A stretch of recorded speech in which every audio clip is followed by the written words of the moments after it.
Mes bien-aimés dans le Seigneur Jésus-Christ, que la paix et la miséricorde du Seigneur nous soient accordées, vous soient accordées, vous qui êtes dans l'attente du retour du Seigneur Jésus-Christ, le roi qui revient bientôt que nous attendons. J'avais dit que vous êtes des dieux. C'est la suite des messages que nous avons commencé,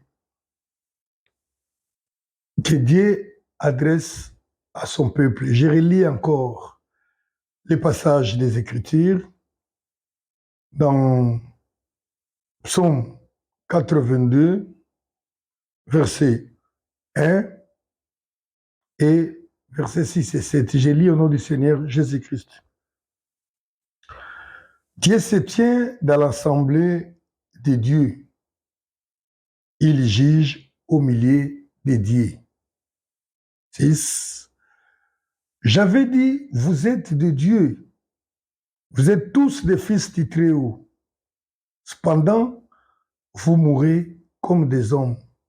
Vous tomberez comme un prince quelconque.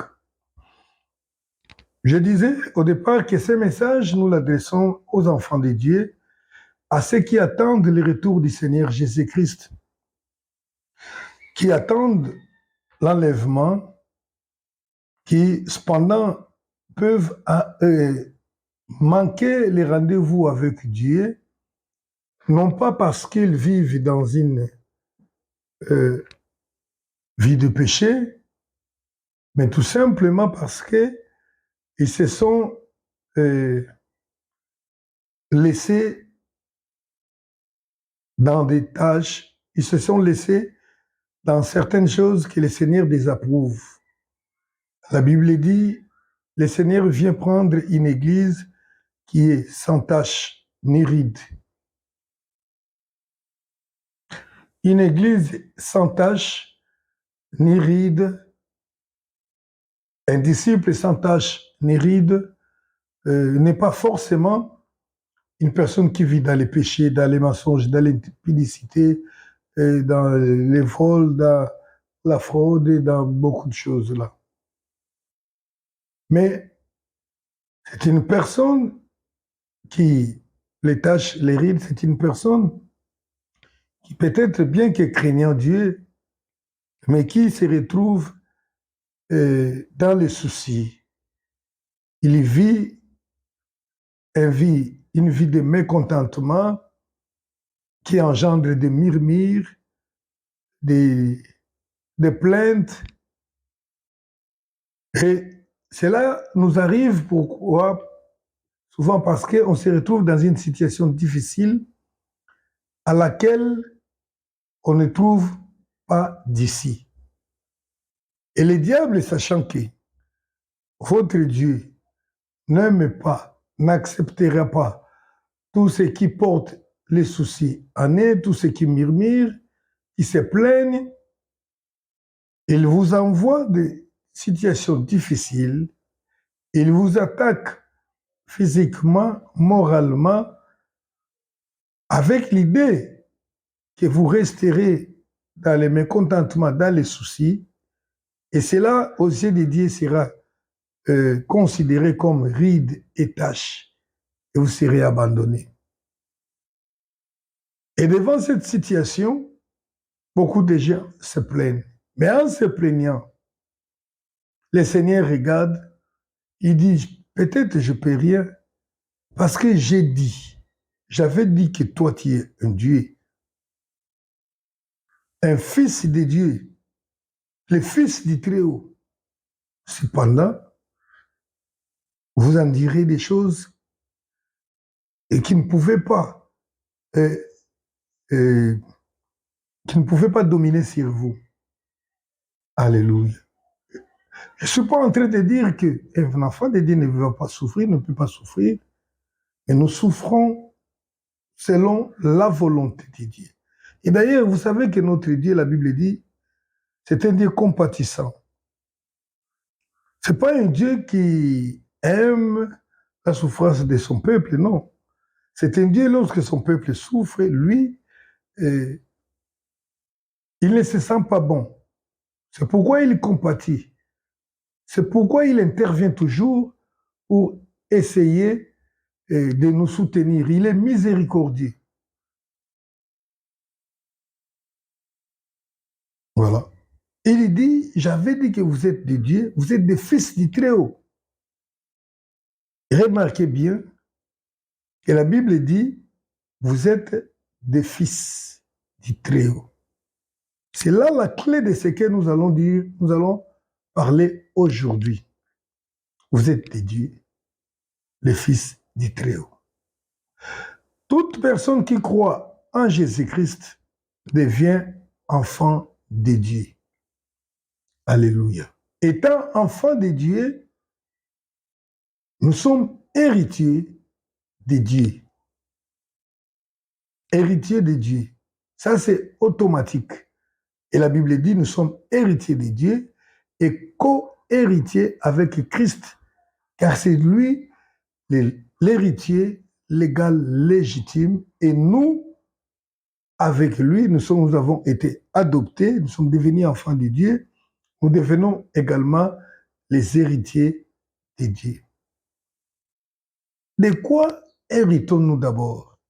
Étant enfants de Dieu, nous héritons d'abord de la nature de Dieu. La Bible dit que nous savons que dans la première naissance qui nous a amenés au monde, qui est venue, la première naissance qui est venue par nos parents, par la volonté de nos parents, nous avons reçu la chair, nous avons reçu le sang et l'eau.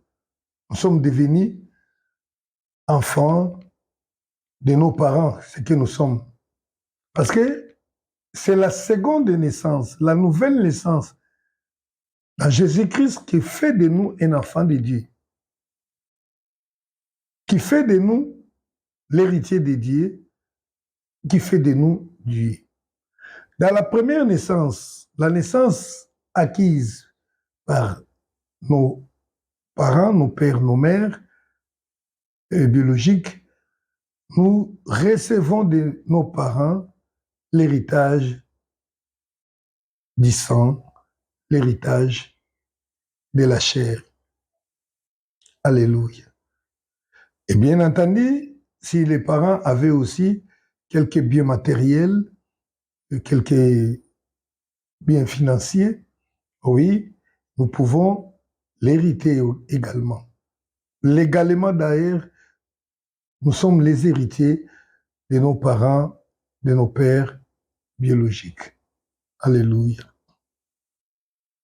Et lorsque nous devenons aussi enfants de Dieu, nous sommes les héritiers de Dieu. Qu'est-ce que nous héritons? Premièrement, nous héritons la nature de Dieu. Alléluia. C'est pourquoi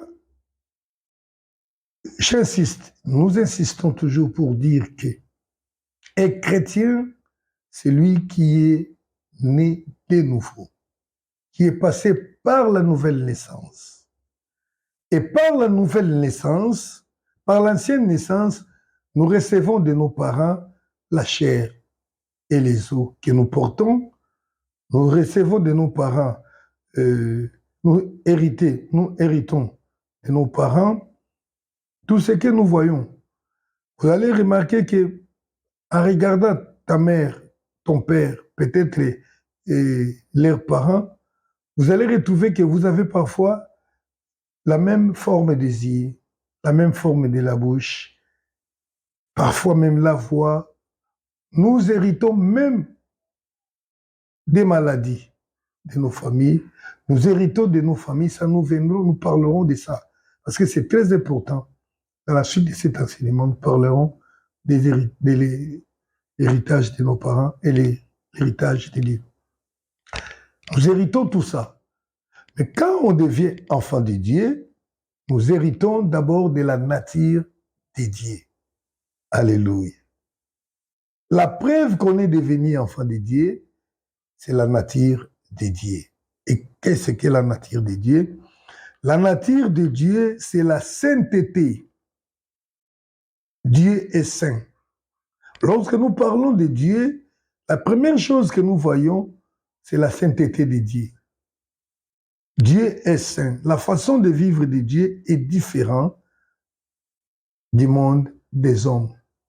Et c'est ça la sainteté. La sainteté, c'est la façon d'être de Dieu.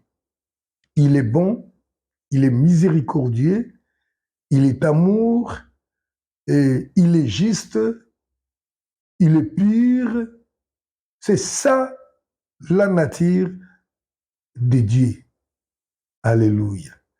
Et la différence de celui qui est devenu enfant de Dieu et celui qui est resté l'enfant de ses pères biologiques réside dans la nature de Dieu qui se manifeste en nous. La nature de Dieu, c'est la sainteté. La nature de l'homme, c'est le péché. 1 Jean, chapitre, nous allons lire dans 1 Jean,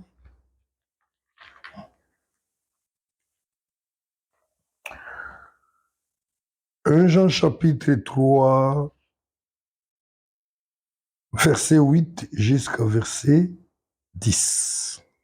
Celui qui pêche est du diable, car le diable pêche dès le commencement. Le Fils de Dieu apparut afin de détruire les œuvres du diable. Quiconque est né de Dieu ne pêche pas, ne pratique pas le péché, parce que la sémence de Dieu demeure en lui. Et il ne peut pécher parce qu'il est né de Dieu. C'est par là que se font reconnaître les enfants de Dieu et les enfants du diable. Quiconque ne pratique pas la justice n'est pas de Dieu, non plus celui qui n'aime pas son frère. C'est par là qu'ils se font reconnaître les enfants de Dieu et les enfants du diable. Les enfants de Dieu ne pratiquent pas les péchés. Les enfants du diable pratiquent les péchés. Parce que Christ est venu pour détruire le péché. Celui qui est né de Dieu reçoit la sémence de Dieu qui lui donne la nature de Dieu qui est la justice, la sainteté. Alléluia. La sainteté. Or, celui qui est né de Dieu, naturellement, vit dans les péchés. Oui, bien aimé, tu as reçu Jésus-Christ comme Seigneur et Sauveur. Mais si le péché demeure encore en toi, je doute de ton état d'un enfant de Dieu. Tu peux crier devant les diables, tu peux dire tout ce que tu dis. Le diable ne peut pas t'obéir. Pourquoi? Maintenant, la réalité que nous vivons, c'est quoi? C'est que beaucoup d'enfants et beaucoup de gens, des personnes qui sont dans l'église, ont accepté Christ. Oui, quand vous acceptez, parce que devenir enfant de Dieu, là, c'est pas par des gymnastiques, c'est l'effet d'ouvrir son cœur à Jésus-Christ, d'accepter Jésus-Christ, de demander pardon, de prendre la décision d'abandonner le monde, demander pardon à Dieu, appeler Jésus-Christ de venir entrer dans ta vie et commencer à vivre comme Jésus le veut. C'est ce qui fait de toi enfant de Dieu. C'est ce que la Bible dit de façon un peu brève. Dans Jean 1,12, à ceux qui l'ont réussi, il leur a donné le pouvoir de devenir enfants de Dieu. Ceux qui ne sont pas nés de la volonté de l'homme, qui ne sont pas nés de la volonté de la chair, mais qui sont nés de la volonté de Dieu.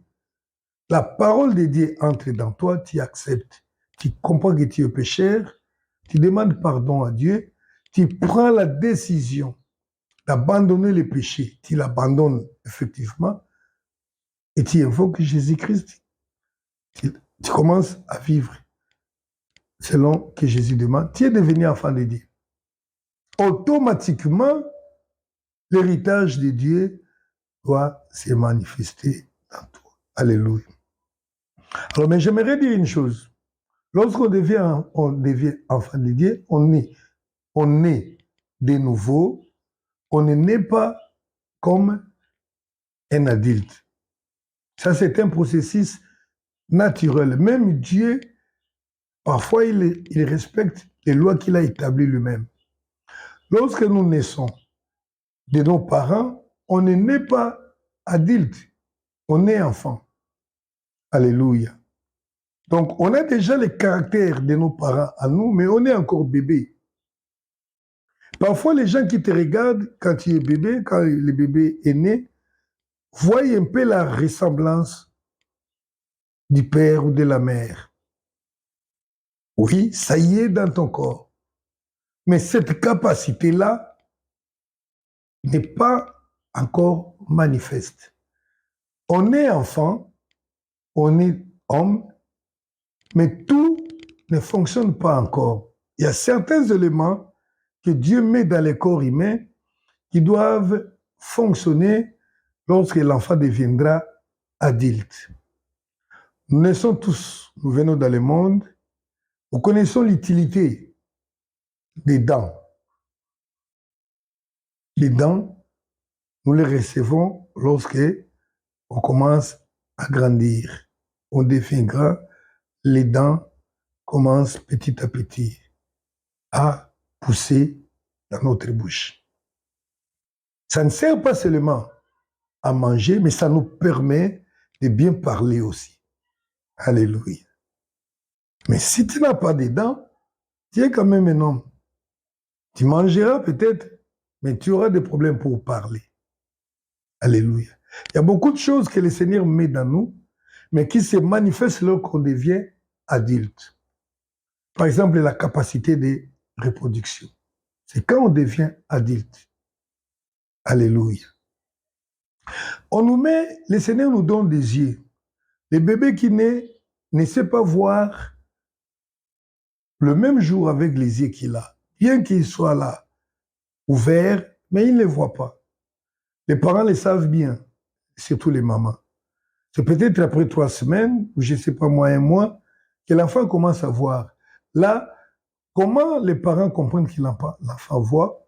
Lorsqu'on met devant l'enfant la main, on essaie d'amener la main d'un côté ou de l'autre, on voit les yeux de l'enfant suivre la main, et puis on comprend que l'enfant a commencé à voir.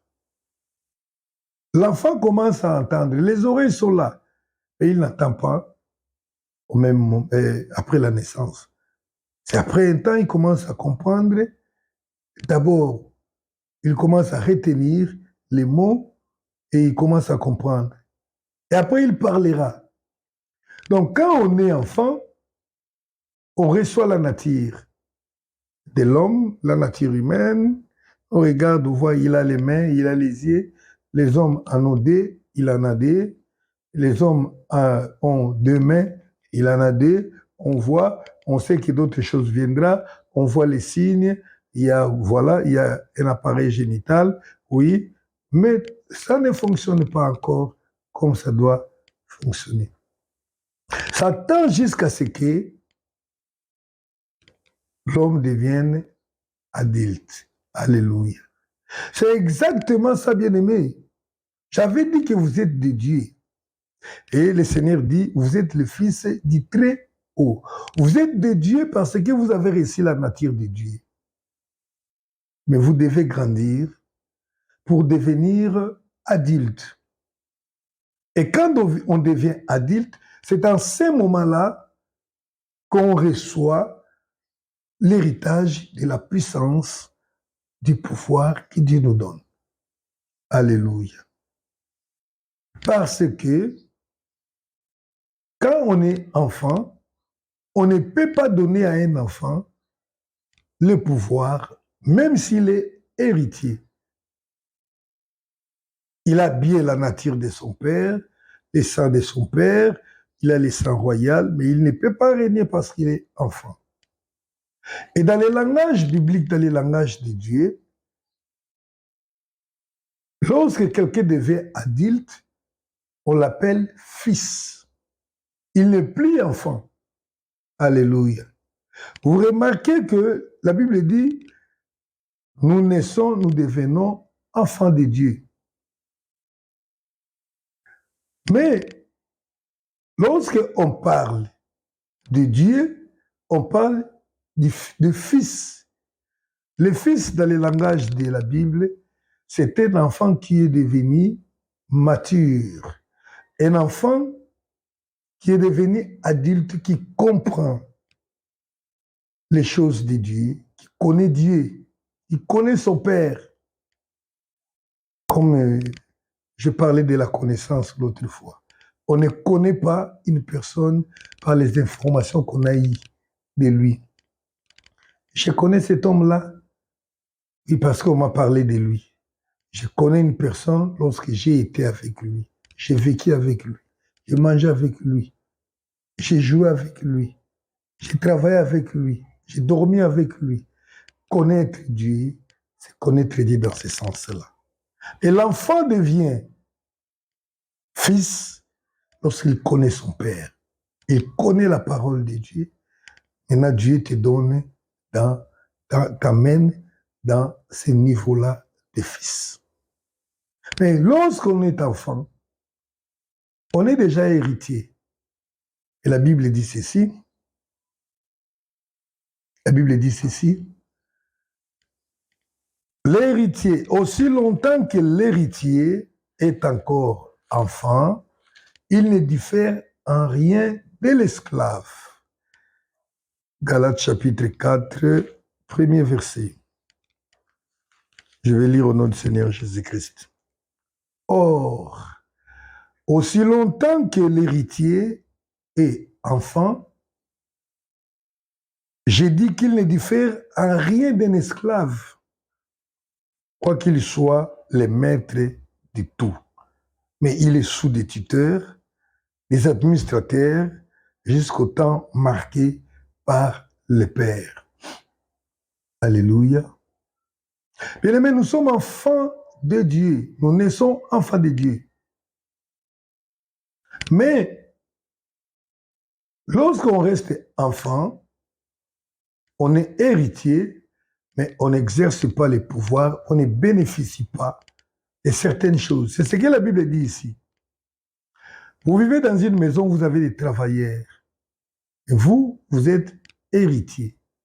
Mais si le papa comprend que tu es encore enfant, le papa ne te donnera pas la clé du coffre-fort. On peut les donner aux travailleurs. Oui, s'il est aussi fidèle et honnête. Bien que tu sois enfant, on ne te donne pas. Et comment on comprend que cette personne est enfant ou il est devenu adulte? C'est par rapport à sa conduite. Un enfant de Dieu, celui qui est enfant, il lui arrive de pécher. Et celui qui est devenu adulte, il sait faire la différence entre le péché, entre ce qui est bon et ce qui est mauvais. Ennemi, tu es chrétien, et tu es encore à ce niveau où tu discutes sur les péchés. Donc, l'Esprit de Dieu en toi là ne sait pas te convaincre que ça, c'est un péché, ça, ce n'est pas un péché. Car la Bible dit, lorsque le Saint-Esprit viendra, il nous convaincra du péché. Donc, le Saint-Esprit doit te dire que ça, c'est mauvais. Ça, c'est péché. Toi, tu ne sais même pas que ça, c'est un péché. Tu discutes, même lorsque le pasteur enseigne. Nous vivons un temps difficile, bien-aimé, un temps de la confusion totale. Je suis pasteur dans une église, j'enseigne à l'église. Les gens disent Amen. Quand je dis que frauder, c'est un péché, les gens disent Amen. Quand je dis que s'habiller sans non décemment, sans indécence, c'est un péché, tu dis Amen.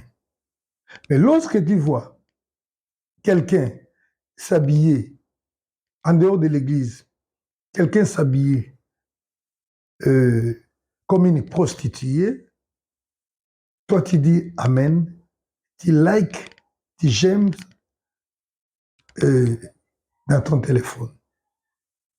Et tu défends même, tu dis qu'il est joli. Parce qu'il s'est habillé de cette façon-là. Donc, toi, tu ne sais pas que ça, c'est un péché. Non, peut-être que tu connais. Vous arrivez au moment où vous vous retrouvez dans un forum avec votre fidèle, il enseigne, il conteste même ce que toi, tu enseignes. Dans les réseaux sociaux, tout le monde est prédicateur, tout le monde est enseignant. Et surtout que ces temps-ci, nous avons des faux pasteurs. Les gens croient que ce sont des pasteurs, alors que ce sont des motivateurs. Des gens qui viennent pour motiver les gens. Les gens croient qu'ils enseignent la parole. Les gens sont tellement dans les ténèbres qu'ils ne connaissent pas que ça, ce n'est pas la parole de Dieu.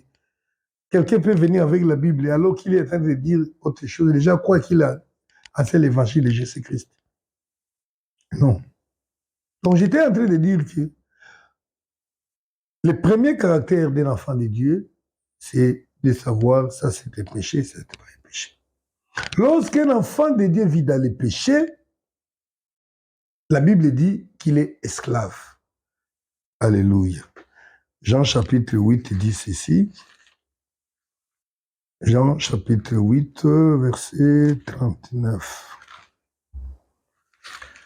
Jean 8.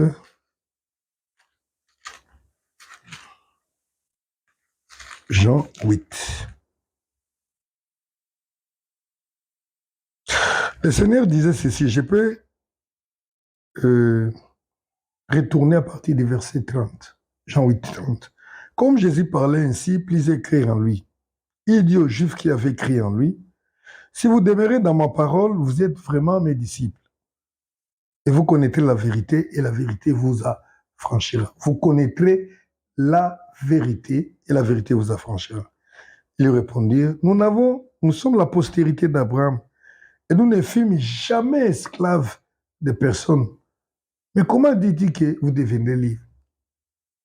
Avant, quand je lis la Bible, je m'étonne de ce que les gens sont prétentieux. Les enfants d'Israël que nous avons connus, tous qui étaient parfois esclaves en Égypte, que nous connaissons tous parfois qui avaient été esclaves à Babylone, ils disent, nous n'avons jamais été. Jamais. Nous ne fûmes jamais esclaves de personne. Ça, c'est dans les physiques. Ils oublient ça. Il y a des gens qui sont des esclaves qui s'ignorent. Mais encore plus, le Seigneur dit, en vérité, je vous le dis, quiconque se livre au péché est esclave du péché. Or, l'esclave ne demeure pas toujours dans la maison. Les fils y demeurent. Alléluia. Tu es devenu enfant de Dieu, mais tu es encore lié par un péché, tu es esclave. L'esclave ne demeure pas dans la maison. L'esclave ne peut jamais hériter. C'est ce que voulait dire la Bible. Alors la Bible dit que quand un héritier commet encore le péché, donc il ne diffère rien d'un esclave. C'est ce que nous dit dans Galates 4:1. Lorsqu'un héritier vit encore dans le péché, donc il n'est pas en réalité un héritier, on ne lui donnera rien parce qu'il est comme un esclave. Bien-aimé, vous devez comprendre une chose, je l'ai toujours dit. Cela ne diminue en rien en nous notre influence ou notre capacité d'être pasteur. Parce qu'il y a des enfants de Dieu, il y a des chrétiens qui se réjouissent en disant notre pasteur est puissant. Il chasse les démons. Les gens pensent que ce sont des pasteurs qui doivent chasser les démons. La Bible n'a jamais dit ça. Le Seigneur a dit ceci. Voici les miracles qui accompagneront ceux qui auront cru à mon nom. Le Seigneur n'a jamais dit, voici les miracles qui accompagneront les pasteurs qui auront cru. Les pasteurs à mon nom, les docteurs à mon nom. Mais vous voyez, vous savez, c'est malheureux quand je suis dans une église et que je vois que Dans mon église, les gens ne savent pas chasser les démons, les gens ne prient pas pour les malades, il n'y a pas de guérison, les gens ne font rien. Et ils pensent, ils viennent toujours à moi. Oui, je suis malheureux. Vous savez pourquoi? Parce que c'est que la parole de Dieu n'est jamais accomplie, parce qu'ils sont des enfants, ils ne sont jamais des fils. Or, étant des fils, ils ne peuvent pas hériter du pouvoir de Dieu, de la puissance de Dieu. Christ a dit, tout pouvoir m'a été donné. Tout pouvoir lui a été donné. Mais maintenant, il a donné. Alléluia. Je vais lire ça dans Marc chapitre 16, verset 15 jusqu'à 17. Puis il leur dit, allez partout, par tout le monde, prêchez la bonne nouvelle à toute la créature. Là, nous sommes d'accord. La bonne nouvelle, nous l'annonçons tous. Alléluia. Celui qui croira et qui sera baptisé sera sauvé.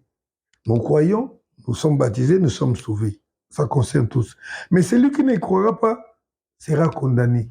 Ça concerne tous. Voici les miracles qui accompagneront ceux qui auront cru. Mais pourquoi maintenant tu te dérobes lorsqu'il s'agit des miracles? À mon nom, ils chasseront les démons, ils ils parleront de nouvelles langues, ils saisiront des serpents. S'ils boivent quelque breuvage mortel, il ne leur fera point de mal. Ils imposeront les mains aux malades et les malades seront guéris. J'avais dit que vous êtes dédiés. Parce que vous êtes le fils du Très-Haut. Cependant, toi, tu n'es jamais devenu fils, tu es toujours enfant. Pourquoi? Parce que tu es encore dans le péché. Les enfants de Dieu, les adultes, ne pêchent plus. Tu dois quand même t'examiner toi-même. Est-ce qu'il t'arrive aussi de passer toute la journée? Tu arrives le soir. Lorsqu'il faut prier ou vous demander pardon, dans ta tête, tu ne vois pas en quoi j'ai péché. Alléluia. Parce que ça doit être la vie normale. Et comment la manifestation de la puissance de Dieu peut se manifester en toi? Voilà pourquoi le Seigneur dit, vous mourrez. J'avais dit que vous êtes des dieux. Oui, c'est vrai. Vous êtes des dieux. Vous êtes des fils du Très-Haut. Cependant, vous n'arrivez pas à exercer les pouvoirs. Vous vous réjouissez, notre pasteur est rempli d'onction. J'ai chassé les démons, j'ai prié pour les malades. Tant que je n'entends pas de témoignages venant des fidèles de mon église, je suis un peu malheureux. Parce que j'ai produit des enfants, je ne les ai pas élevés jusqu'à devenir des adultes dans le Seigneur. J'ai béni le Seigneur le dimanche dernier. Il y a un frère qui a témoigné à l'église. Il dit, c'était la nuit. Vous savez, ici, la nuit, c'est le moment où les diables travaillent beaucoup. Hein. Les frères récemment mariés, avec son fils nouvellement né, avec leur bébé qui n'a pas encore 2 mois. Les frères racontent que la nuit, le bébé s'est réveillé, a commencé à pleurer. Et lui, il a réveillé la maman pour allaiter l'enfant. La maman s'est réveillée, il voulait quitter le lit, et puis elle est tombée. Elle a fait une crise, elle a perdu connaissance. Le frère s'est réveillé, a regardé la femme, déjà la bouche là était bloquée, la langue, les dents bloquent la langue, elle ne parlait plus, le mari a essayé d'ouvrir par force la bouche de sa femme, ça ne marchait pas. Comme dit le monde, le malheur ne vient jamais seul. Il a pris le téléphone pour appeler. D'abord, le téléphone était déchargé. La situation dans laquelle nous vivons, dans notre pays, où parfois, vous passez toute une semaine, comme je suis en train de les passer chez moi. Là, je ne suis pas chez moi, j'ai eu le temps quand même d'avoir un peu de lumière et pour pouvoir faire la vidéo. Il n'y avait pas de courant. Les téléphones étaient déchargés. Et il le dit, même si les téléphones étaient chargés, il n'avait pas de crédit pour appeler. Il voulait m'appeler. Et cette nuit-là, avec les sécurités parfois qui règnent dans les quartiers. Voilà un peu la difficulté. Peut-être je pourrais prier au téléphone, mais il n'y avait pas moyen de téléphoner.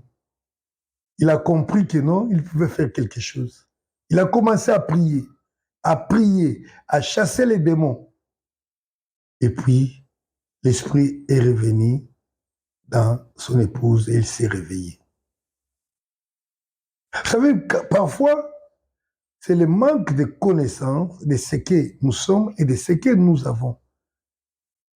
Et ce qui fait que nous mourons comme ça, devant des situations. Parce que si les frères n'avaient pas compris qu'ils pouvaient chasser aussi les démons resteraient là et ils feraient ce qu'ils pouvaient faire, ce qu'ils voulaient faire. Connaître Dieu, c'est expérimenter la vie de Dieu. Il ne faut pas que tu restes toujours dans « on m'a dit ». Il faut que tu dises un jour « Dieu m'a dit ». Et Dieu te parle au travers de la Bible, au travers des enseignements comme je suis en train de parler. Il ne faut pas que tu restes toujours que Dieu a fait avec lui, arrive au niveau où Dieu a fait ceci avec. Il ne te laisse pas parce qu'on t'a dit que cette maladie est incurable. Parce que les médecins ont diagnostiqué. Ils l'ont fait pour moi. Ils ont dit, si tu ne quittes pas les pays pour aller te faire soigner ailleurs, il n'y a pas de chance pour toi. Mais le Seigneur me dit, arrête avec l'hôpital. Moi, je te guérirai. Bien-aimé, j'avais dit que vous êtes de Dieu. Cependant, vous mourrez comme des hommes. Oui, le problème, c'est que tu es encore enfant. Tu dois devenir fils. Comment un enfant de Dieu, un fils du Très-Haut, peut encore vivre dans l'impudicité? Comment un fils du Très-Haut, un fils de Dieu, peut être polygame? Mais c'est là le grand problème. Tu vis dans le péché, mais tu veux que Dieu travaille dans toi. Et je vous mets encore en garde. La puissance de Dieu ne se manifeste pas dans la vie des personnes qui vivent dans le péché. Si vous connaissez un pasteur que vous voyez vivre dans l'impudicité, dans les mensonges, qui accomplit des miracles, comprenez que cela ne vient pas de Dieu. Je n'enseigne pas des miracles, mais j'enseigne Jésus-Christ qui accomplit des miracles, qui fait tout. Alléluia. Et vous savez, il y a de ceux-là qui pensent que si je suis un enfant de Dieu, la différence, disons, les preuves se trouvent dans des miracles. Et non. La preuve qu'on est enfant de Dieu se trouve dans la sainteté. C'est ce que je lis dans 1 Jean chapitre 3 au verset 10. C'est là que nous connaissons les enfants de Dieu et les enfants du diable. Les enfants de Dieu portent en eux le fruit de l'esprit. Le fruit de l'esprit. La bonté, l'amour, la patience, la bienveillance, la pureté. Alléluia.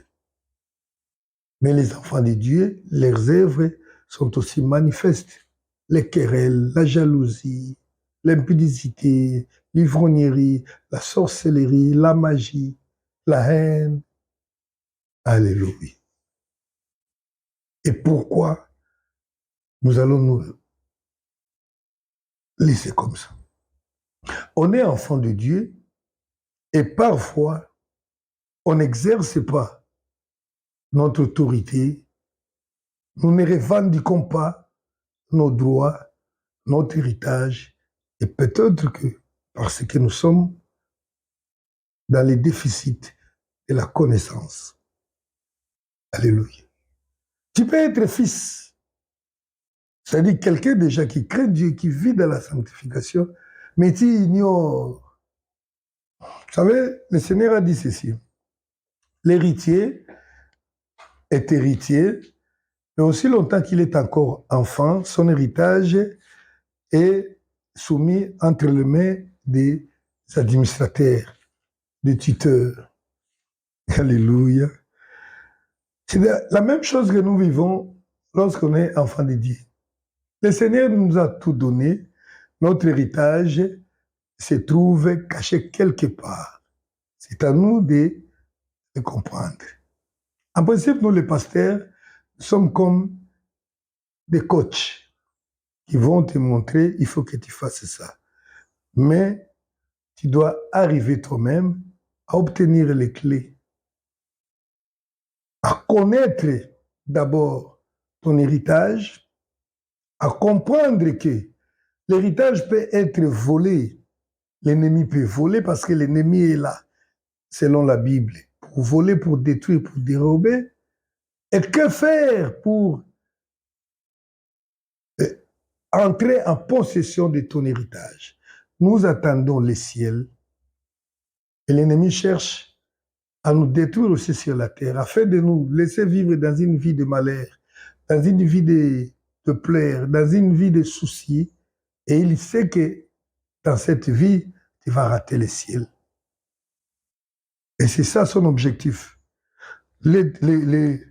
L'héritier, or, aussi longtemps que l'héritier est enfant, je dis qu'il ne diffère en rien d'un esclave, quoi qu'il soit le maître de tout. Mais il est soumis, il est sous des tuteurs et des administrateurs jusqu'au temps marqué par le Père. Jusqu'au temps marqué. Il y a un temps où tu dois prendre possession de certaines choses. Tu dois comprendre. Tu ne peux pas rester dans une église pendant 3 ans et tu es toujours un enfant. Alléluia. Vous savez, bien aimé, il y a une image satanique que l'Église catholique véhicule au sujet du Seigneur Jésus-Christ. Et pour eux, tout ce qu'ils aiment, c'est un enfant Jésus porté par une mère. Et là, je dirais que c'est une injure, une insulte à l'égard du Seigneur, que vous considérez comme un enfant. Oui, un enfant était né, mais il est devenu fils. Il trône, il règne. Il ne nous est pas permis de faire la représentation du Seigneur. Et s'il était permis, je pense que la représentation du Seigneur serait le Seigneur assis sur le trône. On ne peut pas le faire parce que la Bible nous l'interdit. Tout ce que nous faisons là, c'est plus pour les catholiques font, le monde font, c'est pour humilier le Seigneur Jésus. Il n'est plus un enfant. C'est le roi. Alléluia. Et voyez-vous la photo de votre président affichée dans un bureau d'administration publique, la photo de l'enfance, lorsqu'il était bébé? Non. On cherche la photo qui montre sa grandeur, dans sa dignité présidentielle ou royale. Mais nous ne le faisons même pas, parce que Dieu ne nous a pas accordé. J'avais dit que vous êtes des fils du Très-Haut. Le fils doit posséder son héritage. Le fils, c'est celui qui connaît, qui n'est plus esclave du péché. Il y a des enfants de Dieu qui tombent. Bien aimé, tu tombes aujourd'hui, tu te relèves, tu vas tomber encore après 2 semaines pour demander pardon. Et vous êtes là, calme. La Bible dit, le juste tombera 6 fois. Et la 7e fois, le Seigneur les relève. Mais toi, tu es déjà à la 15e. Non, c'est pas ça. D'ailleurs, c'est pas comme ça. C'est-à-dire que le juste connaîtra des problèmes. 7, c'est le chiffre de Dieu. Le Seigneur finira par lui donner la solution. Ceux qui ont pris ces versets pour se permettre de tomber, ils sont arrivés à plus de 7. Alléluia. Débarrassez-vous du péché. C'est la première condition. Débarrassez. Il y a des gens qui peuvent dire, moi j'ai passé 10 ans dans l'abstinence, mais il vit dans la masturbation. Et il attend voir la puissance de Dieu. Non. Débarrassez-vous du péché. Allons de l'avant pour obtenir notre héritage. Le Seigneur a dit, tout pouvoir, tout m'a été donné. Et je vous les donne, je vous envoie. Alors pourquoi mourrez-vous? Je mourrai par la volonté du Seigneur. Je ne suis pas en train de dire que je monterai comme ça, comme le Seigneur était monté, mais je monterai si le Seigneur vient pour prendre tous les humains. Je ne mourrai pas à cause de toi, je ne mourrai pas à cause des sorciers. La maladie qui va me prendre, ce sera la maladie par laquelle le Seigneur a ordonné pour me prendre. Ça ne sera pas un mauvais sort, ça ne sera pas une malédiction. Cependant, nous vivons, nous croupissons sous le poids des malédictions familiales, ancestrales, alors que nous sommes dans le Seigneur. Le Seigneur dit, j'avais dit que vous êtes des dieux. Vous ne connaissez pas. Si le Seigneur accorde, nous allons continuer pour parler sur la réclamation de l'héritage abrahamique et le refus de l'héritage ancestral ou de l'héritage hérité par les saints. Si le message, vous êtes convaincu que le message vient de Dieu, partagez-le et abonnez-vous, restez branchés pour pouvoir continuer à suivre les enseignements de la Sainte Doctrine. Soyez bénis et à la prochaine sur notre chaîne. Amen.